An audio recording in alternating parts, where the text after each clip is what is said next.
symbole, là ça rejoint un petit peu le Mexique et le Japon parce que par rapport au Mexique, j'ai découvert les codex précolombiens, j'ai même acheté quelques facsimilés et je les ai beaucoup regardés et j'ai essayé de comprendre comment ça fonctionnait.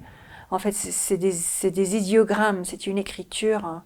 En général, pas toujours, parfois c'est des relations, un petit peu de guerre ou des événements, mais en général, c'est plutôt des calendriers religieux.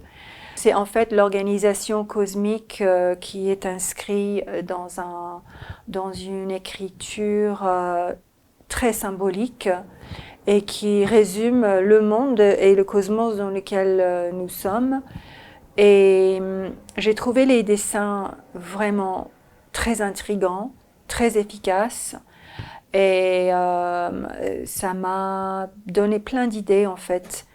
Évidemment, on a vu, quand les Espagnols sont arrivés, ils ont vu ça, ils les ont détruits tout de suite parce qu'ils ont dû se douter qu'il y avait beaucoup de significations que eux ne pouvaient pas comprendre. Et puis, bah, pour eux, ce n'était pas de l'écriture. De toute façon, ils les ont brûlés.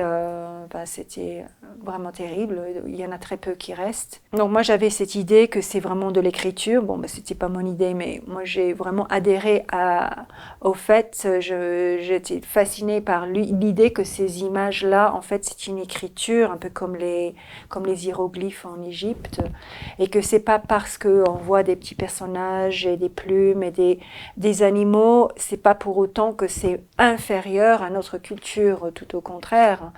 Et donc je voulais comprendre, évidemment, malheureusement, on peut pas comprendre parfaitement, mais on peut en tout cas faire l'effort de voir le rapport entre les différents symboles. Donc je me suis mise à faire ça, je me suis exercée. Je n'ai pas fait d'études dessus, mais je les ai beaucoup regardés et j'ai lu quand même pas mal autour. Donc d'un côté, il y a ça. Et de l'autre côté, il y avait le japonais. Et le japonais, donc, comme en chinois, ce sont des idéogrammes. Donc, on appelle ça les kanji. Et c'est assez joli, hein. L'écriture japonaise, elle est plus jolie que l'écriture chinoise parce qu'elle est plus ancienne. L'écriture chinoise, les kanji en chinois ont été simplifiés. En japonais, ils les ont gardés d'origine, donc c'est des caractères qui sont très très jolis.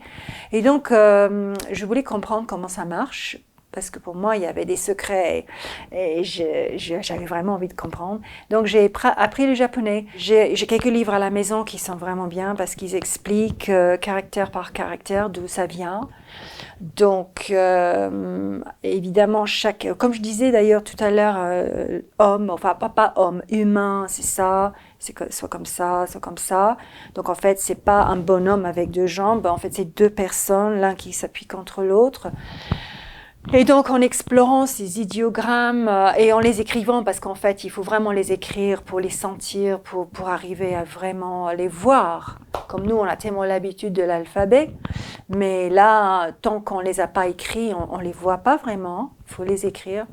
Donc en apprenant donc les kanji, j'ai pas étudié énormément, hein, j'ai appris les 2000 et puis voilà, parce que on peut aller bien au-delà de 2000, hein, 2000 c'est la base, 2000 idéogrammes, mais c'était merveilleux, vraiment extraordinaire de comprendre comment ça fonctionne. Et donc on est en train de parler de symboles et donc ça m'a nourri. Ça m'a vraiment nourri. Parallèle à ça, j'ai fait des études de lettres et j'ai étudié la linguistique structurale où on regarde beaucoup la forme. On a décidé que le sens est déterminé par la forme. Donc finalement, on revient un peu à cette notion de symbole. Et l'intelligence de ces études-là, enfin l'intérêt de ces études-là, c'est des études de lettres, c'est de ne pas juste lire la littérature. À l'époque, c'était un peu la mode de regarder aussi d'autres objets, donc les articles dans la presse et même des publicités, bien sûr des films, même des bandes de son. On ne va pas aller jusqu'à la musique. On pouvait étudier n'importe quel corpus Et j'ai adoré ça. J'ai fait beaucoup d'études de cinéma. Donc le temps, l'utilisation du temps, et même dans un roman, l'utilisation du temps et de l'espace et de la voix narrative, tout ça. Et je me suis rendu compte qu'en fait, le discours marche avec des symboles. C'est toujours une construction, il y a toujours un grammaire et une logique. Que quand je me suis orientée plus vers l'art, j'ai vu l'art pareil, en fait. C'est un langage. Donc, même une image qui semble très évidente, comme mettons qu'on dessine, je te dessine, ou je dessine un immeuble, en fait, non, ce n'est pas le meuble. Si je dessine un immeuble, ce n'est pas l'immeuble. L'immeuble, c'est là, et ça, c'est le dessin de l'immeuble. Le problème, c'est que les gens confondent. Ils vont voir à l'écran une image qui est une photo de quelque chose, donc un film, une prise de vue, et ils vont imaginer que c'est ça la réalité en fait. Et pareil avec une publicité, ils vont voir une pub et puis ils vont confondre l'image et la réalité. Ils ne vont pas comprendre qu'en fait, l'image c'est un discours, et même la chose la plus simple, c'est un discours. La dimension, la lumière, l'angle, tout ça, c'est du discours. Donc l'image, elle a un statut de symbole. C'est une écriture. Et donc moi qui avais fait des études de lettres, je trouvais que dans l'art, je pouvais être très à l'aise. Autant comme j'étais anglophone, c'était un peu gênant de parler en anglais ici. Et puis le français, c'était pas ma langue quand même. Donc voilà, c'était la bonne solution. Allez, je dégage un peu les langues et je bascule vers l'image. Je ne peux pas faire du cinéma, je n'ai pas les moyens. Donc je vais faire du dessin. Donc je me suis beaucoup inspirée des codex précolombiens. Je me suis beaucoup nourrie de l'idée des idéogrammes, des kanji en japonais.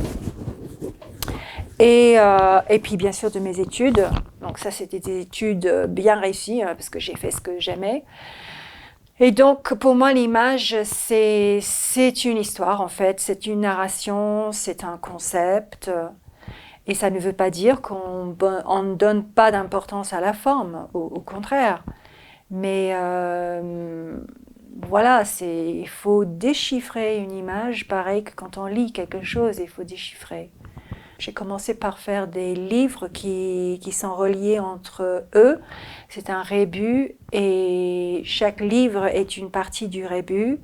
Et chaque livre va prendre un bout du rébus. Et puis après, chaque livre, je vais raconter ça peut-être un peu plus tard pour le mot variation, mais en tout cas, c'était mon premier exercice de chercher un langage, de chercher une grammaire à partir d'images, sans texte. Du coup, il n'y avait pas de texte, il n'y a pas de texte.